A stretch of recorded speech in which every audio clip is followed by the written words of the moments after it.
Hello வணக்கம், welcome to our channel. இன்றைக்கி நம்ம சேனலில் 2 நிமிஷத்தில் பண்ணக்கூடிய ஒரு சிம்பிளான ஸ்நாக் ரெசிபி தான் பார்க்க போகிறோம். எப்படி பண்ணுறதுன்னு வாங்க வீடியோக்குள்ளே போகலாம். அதுக்கு அரை கப் அளவுக்கு கோதுமை மாவு எடுத்துக்கலாம். ஒரு சின்ன சைஸ் வெங்காயத்தை இந்த மாதிரி பொடி பொடியாக கட் பண்ணி அதையும் சேர்த்துக்கலாம். அதுக்கு கூட ஒரு பச்சை மிளகாய் இந்த மாதிரி சின்ன சின்னதாக கட் பண்ணி அதையும் சேர்த்துக்கலாம். ஸோ கொஞ்சமாக கருவேப்பிலையும் பொடி பொடியாக கட் பண்ணி அதையும் சேர்த்துக்க போகிறோம்.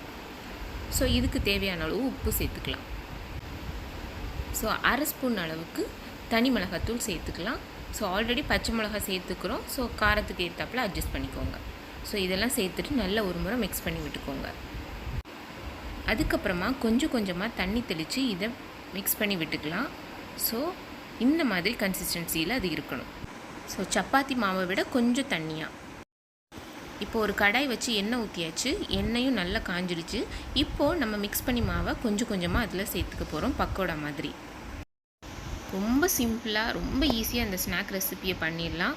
ஸோ திடீர்னு கெஸ்ட் வந்தாங்கன்னா டக்குன்னு இதை பண்ணிடலாம். ஸோ பாருங்கள் ஃப்ரெண்ட்ஸ், எப்படி கோல்டன் ப்ரௌனில் சூப்பராக ரெடி ஆகிடுச்சின்னு. ஸோ இந்த சிம்பிளான ஸ்நாக்கை நீங்களும் கண்டிப்பாக இந்த லாக்டவுன் டைமில் ட்ரை பண்ணி பாருங்கள். ட்ரை பண்ணி பார்த்துட்டு உங்களோட கமெண்ட்டை எங்களோட கமெண்ட் செக்ஷனில் மென்ஷன் பண்ணுங்கள். இந்த வீடியோ பிடிச்சிருந்துச்சுன்னா லைக் பண்ணுங்கள், ஷேர் பண்ணுங்கள். நம்ம சேனலை மறக்காமல் சப்ஸ்கிரைப் பண்ணுங்கள். தேங்க்யூ ஃபார் வாட்சிங்.